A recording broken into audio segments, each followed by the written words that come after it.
Hello again. It's Thursday the 30th of April and my name's Gill Taylor. The prayer tool we're going to be looking at today is how to maintain a prayer list. A prayer list helps us to develop a more consistent and therefore more effective prayer life. So why would we want to do that? Well, this quote from E.M. Bounds can inspire us.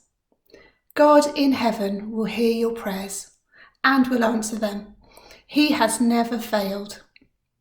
If a man has been honest in his petitions and honest in his confessions, let his faith beget patience.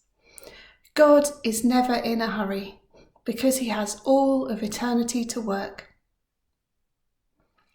Our Bible reference this morning is taken from Philippians chapter 4 verse 6, where it says, "Do not be anxious about anything, but in every situation by prayer and petition and with thanksgiving present your requests to God." That's from Philippians 4 verse 6. A prayer list focuses your intention to pray without overwhelming you, allowing you to flow in and out of prayer throughout the day. With a prayer list, when you step back and assess what you're praying for, you realise that you're actually covering quite a lot in prayer. The beauty of a prayer list is that you also get to celebrate the answers to prayer along the way. In both incremental and more dramatic ways, you will become much more aware of how God is at work. So how do we do it? Well, a simple technique is to write each day of the week down on a page in a journal. Under each day, write 4 to 6 of the following items, people or places that you want to commit to praying for. These can be prayed through in a quiet time or when you're going about your day. You might also like to use the 24/7 prayer app called In a Room to create prayer lists for different days and to set reminders on the app to pray. So a healthy prayer list is made up of all sorts of different things. Here are some examples. Your workplace. At least one day a week, pray for the place you work or the sphere of influence you've been positioned in.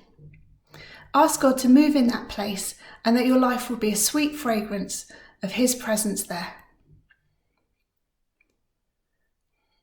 Pray for tasks or assignments. Pray for a particular project you're working on, a sales pitch you need to give, maybe an exam you're studying for, or a ministry that you're leading.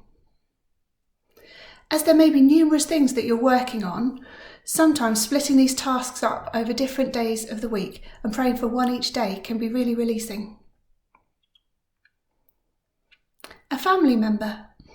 Pray for a different member of your family specifically each day. A wider family member or close friend. Pray for the different people you are committed to walking through life with. It could be a close friend, a niece or nephew, a grandparent, your godchild, maybe a young person in your church. Pick one person from this category of people each day. We need to pray for our leaders. The Bible calls us to pray for our leaders no matter how much we like them. Why not pray for your church leaders one day a week, your political leaders one day a week, your boss one day a week, and maybe your civic or political leaders on another day? We need to keep praying for our non-Christian friends. It is so important that we are actively praying for people who don't yet know Jesus. Name at least one person who you live beside, work alongside, or play football with before Jesus each day, asking God for their salvation and that they might know his relentless pursuit of them. Commit in your heart to being part of the secret journey that they make towards Jesus.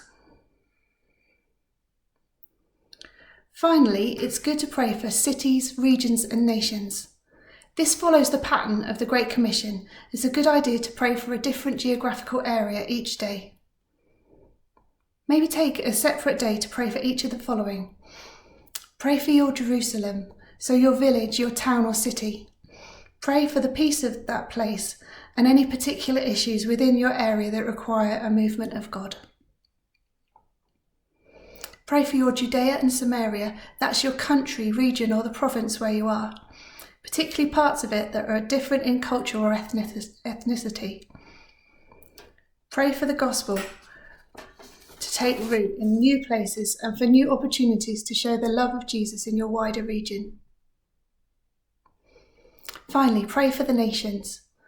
Whatever nations God is putting on your heart, pray for the people, churches and governments of these nations.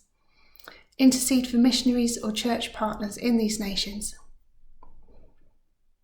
Remember, you don't have to pray for all of these things every day, but by having a prayer list, you make sure everything is covered. Have a go, and I'll see you tomorrow.